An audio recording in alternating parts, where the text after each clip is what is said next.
नमस्कार प्यारे बच्चों।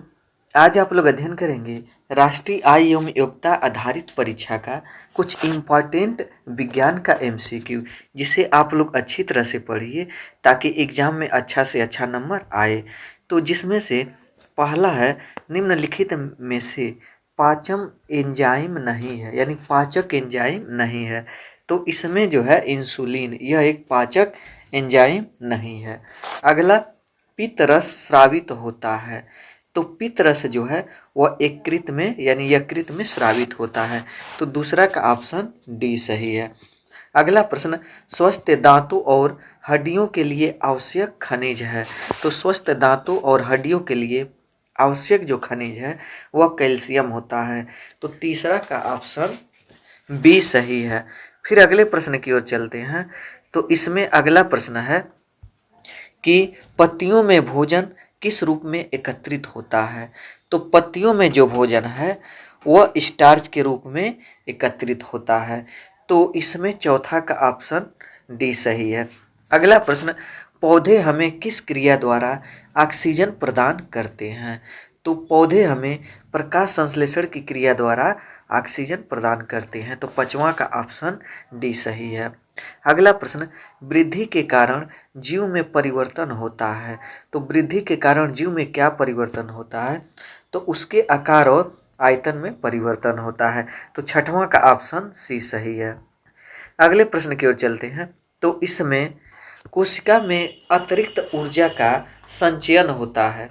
तो कोशिका में अतिरिक्त ऊर्जा का संचयन कहाँ होता है।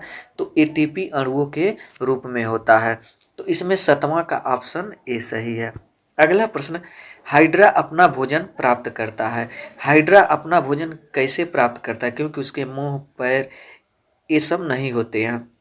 तो वह जो है हाइड्रा अपना भोजन वह स्पर्शकों से प्राप्त करता है। तो आठवां का ऑप्शन सी सही है। नौवां, अमाशय में स्रावित करता है, यानी अमाशय जो है क्या स्रावित करता है, कौन सा अम्ल जो है स्रावित करता है। तो अमाशय तनु हाइड्रोक्लोरिक अम्ल स्रावित करता है। तो नौवां का ऑप्शन ए सही है। अगले प्रश्न की ओर चलते हैं। तो इसमें यह है कि कीटभक्षी पौधे उन स्थानों पर पाए जाते हैं जहां भूमि में कमी होती है। किसकी कमी होती है। तो नाइट्रोजन की कमी होती है। तो 10वां का ऑप्शन ए सही है। अगला, लार में कौन सा एंजाइम पाया जाता है। तो लार में जो है टाइलिन एंजाइम पाया जाता है। तो 11वां का ऑप्शन डी सही है। 12वां, आहार नाल का सबसे बड़ा भाग है। तो आहार नाल का सबसे बड़ा भाग जो होता है वह क्या होता है। तो छोटी आंत होता है। तो 12वां का ऑप्शन सी सही है। अगला प्रश्न इसमें कि आहार नल का सबसे बड़ा भाग तो बता दिए हैं। अब अगला, प्रत्येक जबड़े में कृंतकों दांतों की संख्या होती है, यानी कृंतक जो दांत होते हैं वो 3 प्रकार के होते हैं, रत्नक, चौड़क, कृंतक और अग्रचौड़क, पश्चौड़क, यानी इस प्रकार के जो है अलग अलग दांतों के प्रकार होते हैं। तो जिसमें यह कह रहा 13वां में, प्रत्येक जबड़े में कृंतक दांतों की संख्या होती है। तो कृंतक दांतों की जो संख्या होती है वह 4 होती है, 2 ऊपर और 2 नीचे। तो 13वां का ऑप्शन बी सही है। अगला प्रश्न, कूटपाद की सहायता से चलने वाले प्राणी है। तो कूटपाद की सहायता से चलने वाला प्राणी अमीबा है। तो 14वां का ए ऑप्शन सही है। अगला प्रश्न, मनुष्य की मुख गुहा में कितने प्रकार के दांत पाए जाते हैं। तो मनुष्य की मुख गुहा में 4 प्रकार के दांत पाए जाते हैं। तो 15वां का ऑप्शन बी सही है। अगला, प्रत्येक निम्न पोषक स्तर से ऊपर के पोषण स्तर पर कितनी ऊर्जा प्रवाहित होती है। तो आप लोग पढ़े ही होंगे, 10% बढ़ता जाता है ऊर्जा का स्तर। तो इसमें 16वां का जो ऑप्शन है ये, यानी 10%। अगला प्रश्न, किस जंतु में स्पर्शक भोजन ग्रहण करने में सहायक होते हैं। तो इसमें 17वां का ऑप्शन ए है, यानी हाइड्रा। अगले प्रश्न की ओर चलते हैं। तो अगला प्रश्न इसमें कह रहा है कि बताइए इसमें कौन सा जोड़ा गलत है, यानी सही नहीं है।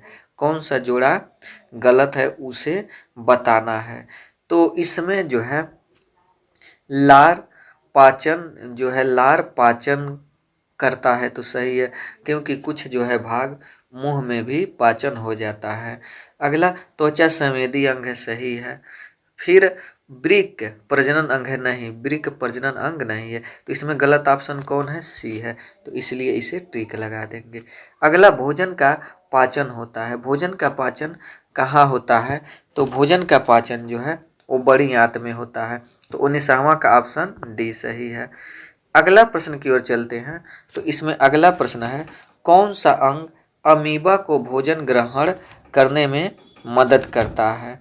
तो इसमें जो है कौन सा अंग अमीबा को भोजन ग्रहण करने में मदद करता है, देखकर बताना है। तो इसमें 20वां का जो ऑप्शन है वह सी यानी कूटपाद, क्योंकि जो अमीबा में है उसमें पैर या और सब मुख नहीं पाए जाते हैं, तो इसलिए कूटपाद द्वारा वह ग्रहण करता है।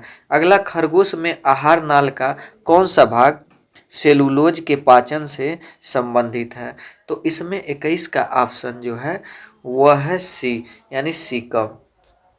फिर अगले प्रश्न की ओर चलते हैं। तो इसमें जठर रस स्रावित करता है।